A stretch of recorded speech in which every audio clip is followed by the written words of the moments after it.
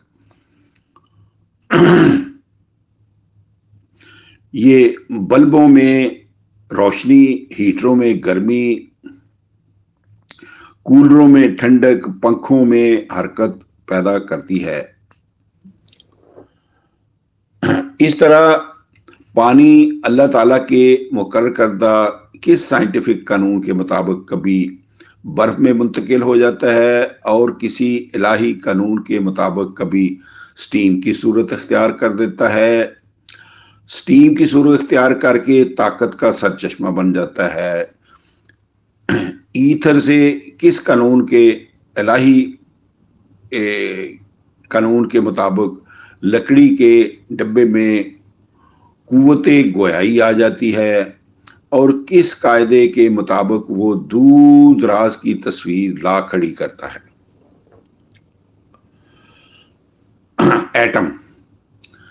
Atom کے اندر کس الہی سائنٹیفک اصول کے مطابق الیکٹرون، پروٹون، نیوٹرون میں سے 2 برق پارے تیسرے کو مرکز مان کر اس کے گرد گرد لکھوکھا میل فی سیکنڈ کی رفتار سے ایک دوسرے کے پیچھے دوڑ رہے ہوتے ہیں۔ یہ سب الگ الگ ان چیزوں کی تسبیح ہیں جن کے متعلق ام من شیء الا یسبح بحمدہ ولکن لا تفقہون تسبیحہم، کہ الفاظ میں نوع انسانی کو تاکید کی گئی ہے کہ جملہ اشیاء کائنات گوناگون تسبیحوں مضمر صلاحیتوں سے معمور ہیں، مگر تم ان کی تسبیحوں، ان کے فرائض منصبی مضمر صلاحیتوں پر غور ہی نہیں کرتے۔ سامعین کرام، قرہ ارض کی جن قوموں نے اشیاء کائنات پر تفقع کیا ہے، غور کیا ہے، وہ ان کی تسبیحوں کے گوناگون فوائد سے سرفراز ہو رہی ہیں، اور جو مزید تفقع کرتی چلی جائیں گی وہ زیادہ سے زیادہ سرفراز ہوتی چلی جائیں گی۔ وَسَخَّرَ لَكُم مَا فِي السَّمَاوَاتِ وَمَا فِي الْأَرْضِ جَمِيعًا مِّنْهُ 45/13 کی قرآنی خبر کی مصداق بنتی چلی جائیں گی، مصدق بنتی جائیں گی،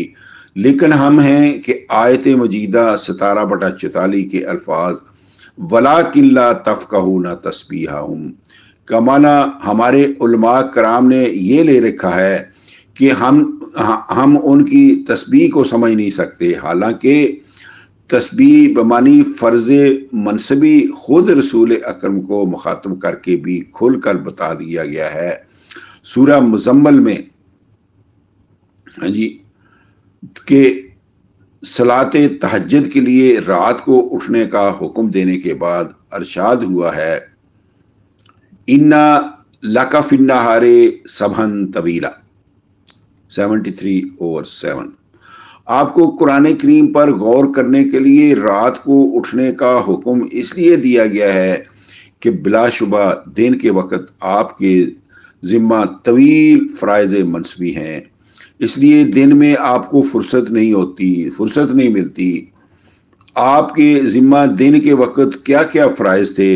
قرآنی حکومت کے داخلہ اور خارجہ امور کی نگرانی، باہر سے آنے والے وفود سے خصوصی ملاقاتیں، معاشرہ کے داخلی مقدمات کے فیصلے وغیرہ وغیرہ، یہ سب حضور کے سبحً طویلہ تھے۔ یہاں بھی سبح یعنی تسبیح کا معنی فرائض منصبی ہے، اور سبحً طویلہ سے مراد ہے فرائض منصبی۔